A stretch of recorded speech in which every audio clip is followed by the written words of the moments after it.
This is the way it was. The three of us besieged in the college library. Then suddenly to find out that one of us is a traitor. Sit down, Doc. Don't be a hero with a broken head.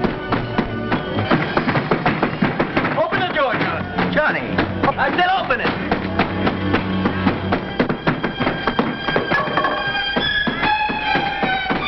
Sorry, Johnny, but I couldn't see you becoming a part of that wrecking crew. All of us come to crossroads in life, choosing which road to take from that day. Long after, we wonder what life would have been had we taken the other way. Let me introduce the three of us. This is John Smith, honor student, football star, Vietnam veteran. Yet, somewhere along the way, he chose the road to anarchy and self-destruction. This is one of his ancestors, Jonathan Smith, who gave his life for his country back in 1776. I am Sam Hardin, History Department, this university. It isn't often we get a second chance in life, a chance to go back and take the other way. Let's see if we can work out an allegorical second chance for John Smith, and incidentally see what we can come up with for ourselves. Will it be tragedy or hope?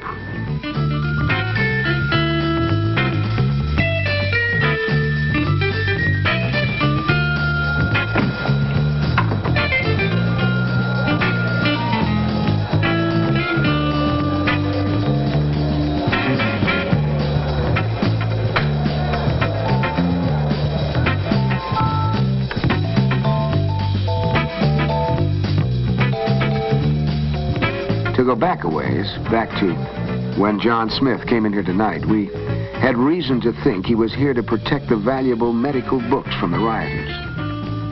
Imagine the shock when we find he's really here to let the rioters in. Now, why should a normally decent, normally intelligent young person like John Smith choose the road to communism over America and freedom? For one thing, our youth of today are the object of the most extensive, intensive, diabolical campaign ever conceived. Organized and directed by our and their worst enemies. On many of our nation's platforms, radical speakers make a well-paid living going around, many of them subsidized by the communists, telling our young people what's wrong with America. On such a platform, we have seen many self-proclaimed communists and revolutionaries, radical spokesmen for various groups and professions, and sometimes even prominent political figures, all joining in a movement with which the subversive communists plan to destroy America.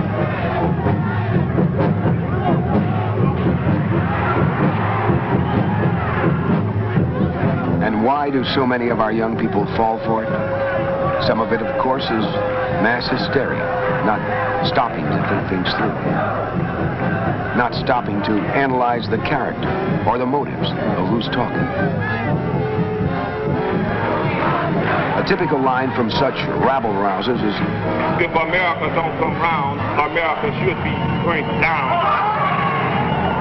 Why do they swallow a line like this? Well, they think they want to be different. They want to do their own thing, lead their own life, which too often means wreck their own life. It is true, there are things wrong in this country. There are social and economic inequities. They're being leveled off more and more all the time. But not by scenes like these. And not by our friend John here, so far. In fact, he's a prime example of what's wrong today. To begin with, he's a victim of irresponsible parentage. He has missed the stabilizing influence of a good home and religious upbringing. He has been listening to the wrong people. He has gone in for drugs, loose morals, and wanton destruction. He blames it on what's wrong with America. Well, maybe it's time some of us should start reminding him what's right with America.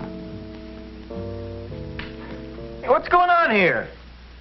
Oh, excuse me, Johnny. I was just, I just can't get over it. When I think of the tallow candles we had, and now this electricity. Electricity? Well, that's what I say. There's electricity. And all the other things you got. I'm glad I come back to see him. Well, like I told you, we've been hearing things in the spirit world on how this country's going to perdition in a handbasket. Well, now that I see what our country's become, in spite of her shortcomings, well, I might be old-fashioned to say this, Professor, but, doggone it, Johnny, I'm going back to being proud of America. And just ignore the things that are wrong, right? I didn't say that. You're not listening to me. No, but that's part of the attitude, Jonathan. It's part of being the radical. I mean, even in your day, you must have heard, there's none so blind as he who will not see, and none so deaf as he who will not hear. Oh, yeah, I suppose so.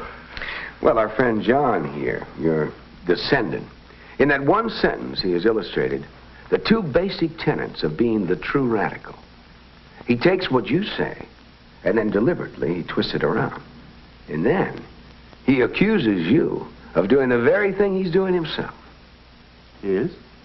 Don't listen to him. He's only trying to confuse you. He is. Well, just answer me this. Now, he didn't say this, but let's suppose he had. You imply that it's wrong to ignore all the things that are wrong in this country. Well, of course it's wrong. All right, then why isn't it just as wrong to ignore what's right in America? Because there's more wrong than right. Oh, no, come on now, John. Look, you've got a notebook there. Just make note of some of the things that are right, huh? All right, now, how do you judge a country? Where should we begin? Maybe we ought to start with the number of people that want to move here compared to the number of people that want to get away, huh? Remember, there are no walls or barbed wire to keep people here who don't want to stay. I've noticed even the ones who complain the loudest don't want to leave. Compare them with the millions who want to get in. Every year, people risk their lives to escape other countries, hoping to reach America. Many die trying. And why do they think it's worth risking their life to get here? Freedom. That's the answer. And the highest living standard in the world. Not for everybody. Not in the slums and the ghettos. On the contrary, it's one of the harsh realities of life that every country has its different levels of subsistence. But bracket for bracket, even the poorest here live much better than their counterparts anywhere else in the world. To have good living conditions, you have to have good working conditions, both in and outside the home. We have the best working conditions both places. An infinite variety of home appliances, furnishings, and services to make housework immeasurably easier. On the farm and in the factory, the number and variety of power tools, ingenious machines, and labor-saving techniques make the job so much easier for the working man. Now, what does all this add up to, huh? Look, here we are. We make up 6% of the world's population. And yet we produce more than 50% of its manufactured goods. Our little 6% right here produces as much as the rest of the world combined. Now, isn't that remarkable? The average American citizen's living standard, measured in wealth and purchasing power, is twice that of the average citizen of other countries, 3 times better than most countries, and 4 times better than Russia. Now, doesn't that begin to tell you something? Sure, if you want to measure greatness by purely selfish materialism, sure. All right, then how do you want to measure it? Well, there are other values, you know. Now, wait a minute, just a minute. What's wrong with this type of materialism? I mean, it's the difference between life in the jungle and life in civilization. And what other values are you talking about anyway? Cultural? Ethical? Yeah, among others. Well, it's materialism that fosters those values, among others. Materialism provides the money with which we can build and equip the most schools, the most churches, the most hospitals, the most libraries, and the most research centers. And as for being purely selfish, John, come on, use your intelligence. You know that the communist line is based on the big lie. They pull off some fiendish, indefensible act against a helpless nation or individual. And then they shout down world criticism by pointing at us and calling us capitalistic aggressors. For example, they suddenly attack Hungary. America protests. whereupon they accuse us of imperialistic provocation. Or another example. There's an earthquake or other catastrophe, perhaps in a communist country. Because Americans believe the cry of a child is as pitiful in a communist land as anywhere else, we rush great stores of medicine, food, and warm blankets to the stricken area. And what do the commies do? They remove all USA identification and replace with communist labels before distributing them. Then set up the howl that America is selfish for not helping more. When the plain fact is, America is the most generous country on earth. Through our churches, American Red Cross, care packages, and the government itself, we have provided foreign aid to more than 100 countries, running into countless billions.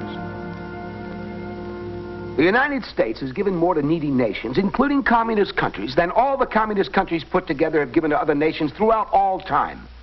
Now, sure, of course, they're going to say that we're selfish. That's the way they operate. And others just parrot the communist line.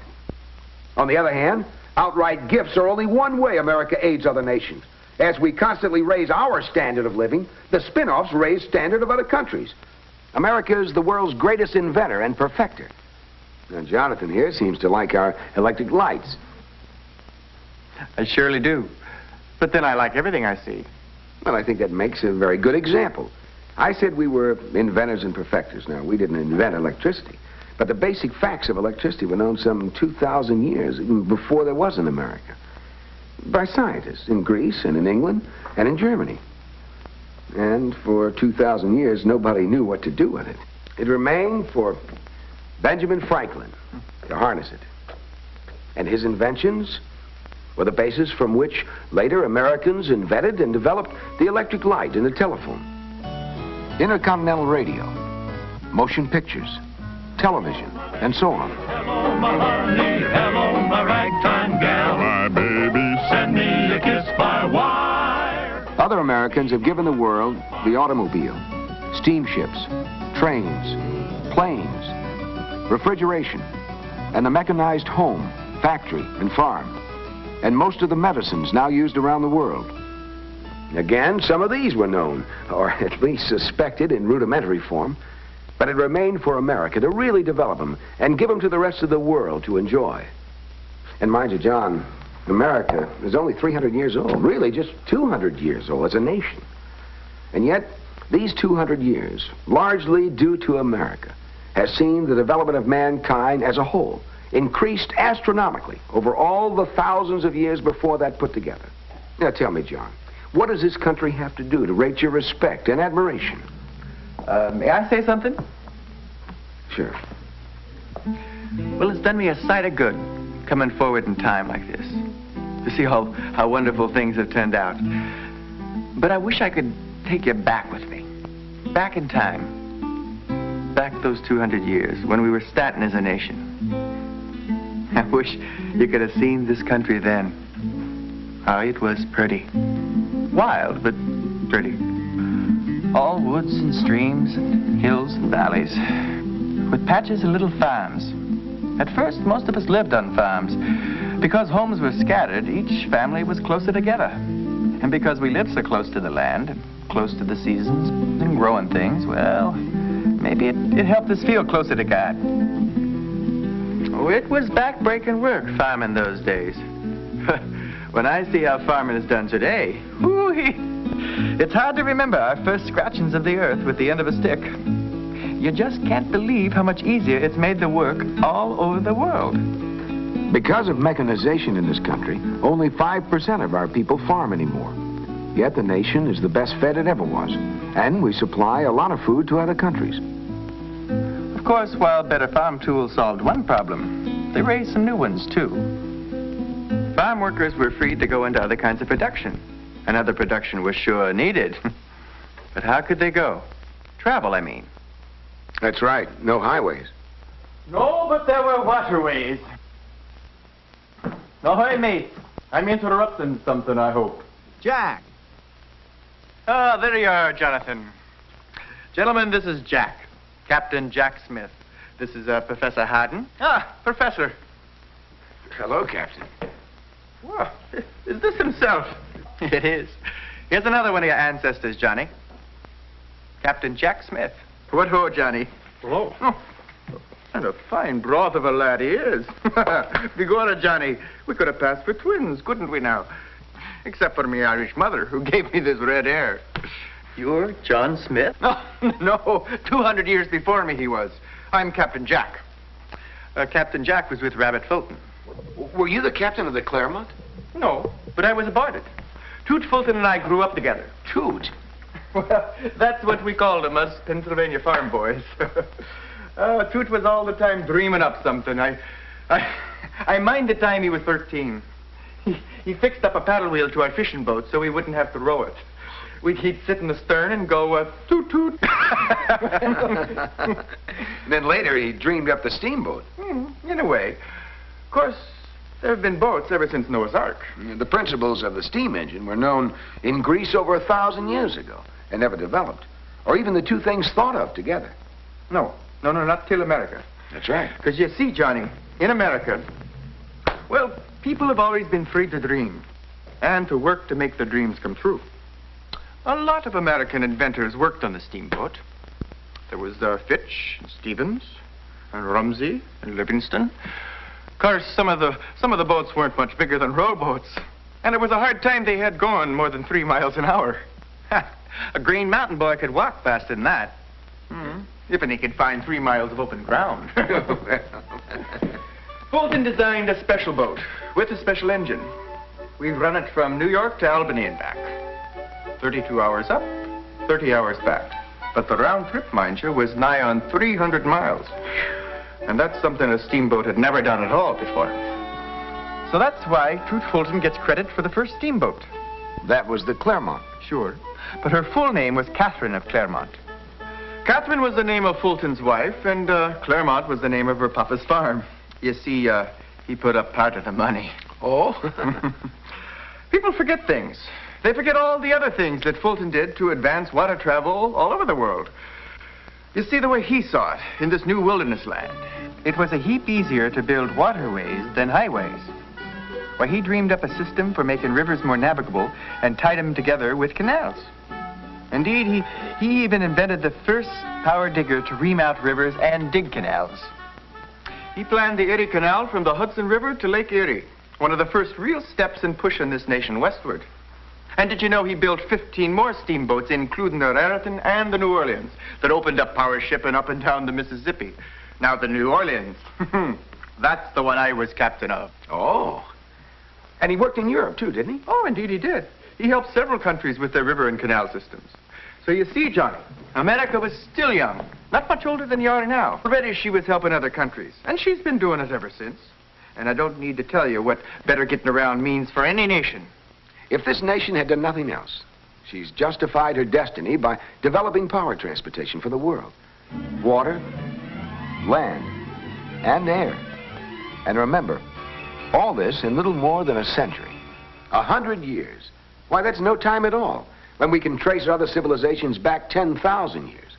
In a little more than 100 years, this nation has given the world the steamboat, and then the railroad, And then the Model T. oh, don't tell me. Smitty. Hello, Smitty. Meet Professor Hatton. Professor, this is John Jeremy Smith, but you call him Smitty. Pleased to meet you, Professor. Hi, Smitty. And that young fellow over there is, grandfather. Well, you remembered. You couldn't have been, what was it, 7 or 8 when I died? 8, but I remember. Good boy, Johnny. Now, what's this all about, Jonathan? Well, we were just reminding him of what it was that made this country great. Who, Johnny? Well, I know him. He's my own flesh and blood. Well, he's ours, too. Just a few generations removed. Well, then why don't you save your breath for them young scalawags out there on the campus? Have you seen what's been milling around out there? Oh, we've seen him. That's why we need Johnny's help. And people like him. Well, why didn't you say so? Now, where are we at? Well, we were talking about America's contributions to the world in materialistic ways. Just a few highlights. Talking about invention and transportation, and that's when you chimed in with your friend Henry and the Model T. Well, We never called him Henry. Yes, I worked for Mr. Ford. Close as anyone for a spell, I guess. He's a fine man. I always thought Henry Ford was about as American as you could get. He was raised on a farm. He knew what it was like to work for a living. He grew up in a home with religious principles. Yes, and when he married Clara, they raised their children the same way. And so do their children. True. And while Mr. Ford didn't make the first automobile, he probably did most to start the automobile industry. He did in my book. Old Model T was the first what you'd call a practical automobile. One the general public could afford. He also developed the moving assembly line, another American invention. One that other countries are now using. Assembly lines not only made the work easier, the increased efficiency raised wages. But Mr. Ford didn't have it all his own way very long. The competition found ways to make better cars. How did Mr. Ford react to that? Well, he just put his mind to it and built a still better one. And that's the way it's gone on, back and forth ever since. That's the way American free enterprise works, isn't it? Exactly. It's the greatest economic system known to man. It allows you to take the greatest good and bring it to the greatest number. Our enemies say that we're materialistic. We are. We provide material benefits that make life better and longer. And not just for America, but all over the world.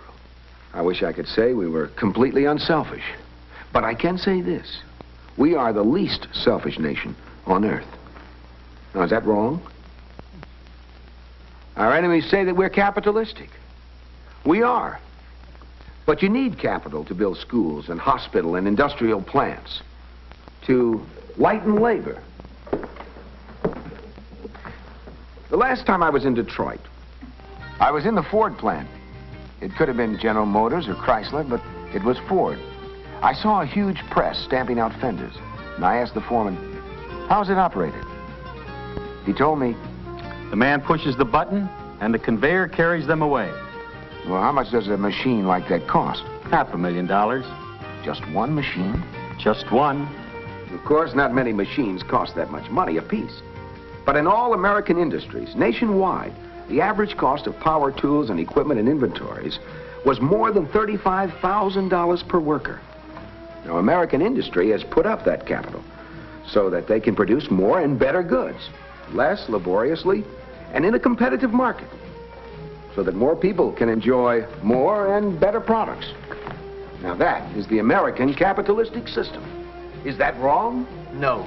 Then what is wrong? That's wrong. We gotta go out there and put a stop to that foolishness. You think we can do it alone? Well, we'll never know till we try. You're not alone. I've fought for this country once, I can do it again.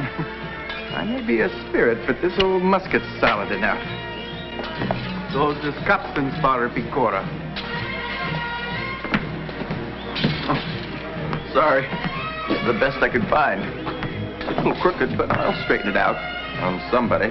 How about that, Doctor? That's quite a family I'm from, huh? Yes, and it's quite a country they've helped build for us. Yeah.